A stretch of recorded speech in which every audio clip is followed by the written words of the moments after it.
everywhere the commentary has been that okay, this festive season is good, no doubt on that. If you combine from the entire festive season, but everyone is more watching out for the sustainability.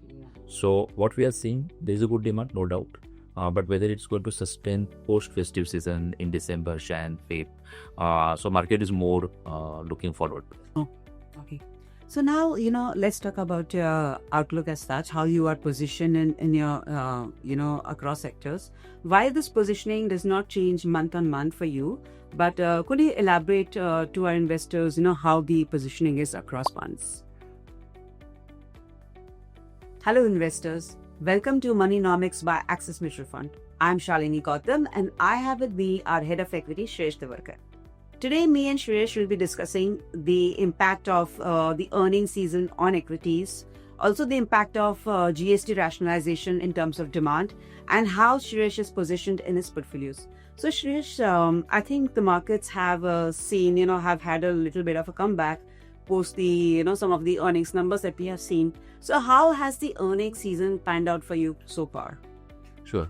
So as I have been highlighting one part that the expectation of market has come down as far as earnings are concerned over last 1.5 years. With this lower trajectory of because the earning cuts what we have seen in last 1.5 years.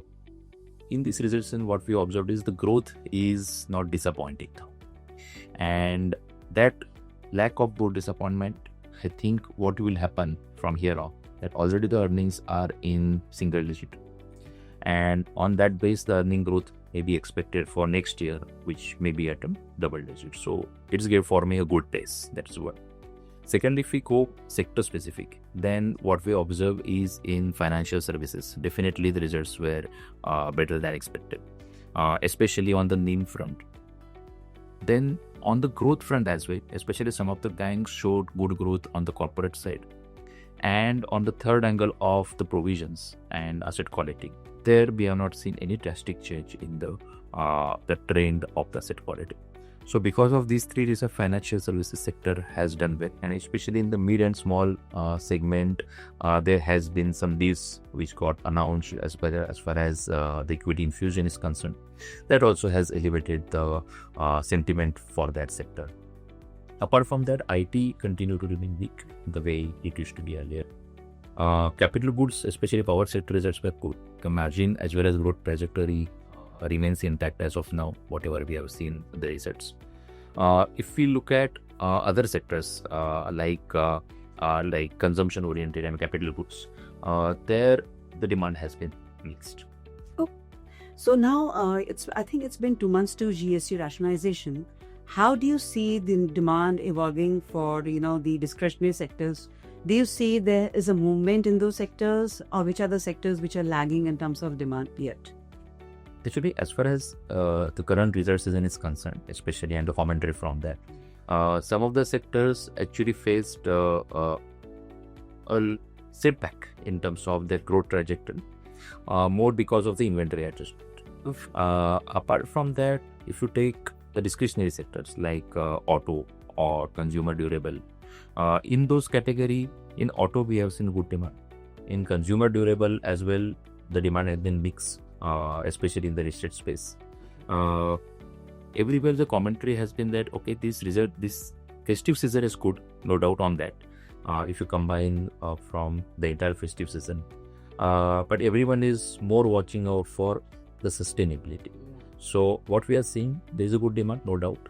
But whether it's going to sustain post-festive season in December, Jan, Feb, so market is more looking forward. Oh, okay. So now, let's talk about your outlook as such, how you are positioned in your, across sectors. Why this positioning does not change month on month for you, but could you elaborate to our investors, how the positioning is across funds? So actually our large cap oriented holdings in large cap fund or large cap oriented funds has always been pro consumption theme, and that's where that limits. At the margin, we would have changed somewhat among the sectors in that consumption, but broadly that remains. Wherever mid and small cap oriented funds are more in the B2B space, capex stories, and they are there in those funds. So holistically, whether we have changed big time, the answer is no. But this is how the first positioning has been, and it continued to remain. Okay. So we have seen a phase of consolidation, and then we saw a run up in equities in October. Any advice to our investors in terms of how they should stay in the markets or invest in the markets? Definitely, as we have been highlighting that when it comes to equity, the exposure should be in the diversified funds, because the large caps are relatively better valued with probably less growth as of now. If there is a turnaround, the valuations are good. But mid cap and small cap, especially the segments or the themes which are in vogue, those themes are actually very highly valued, but the growth is also there, and that's why the mix of the both is important. At the same time, investor also should look at diversifying their asset classes. So equity is definitely a good asset class which is delivering a good return, but having investment across the asset classes also is helpful.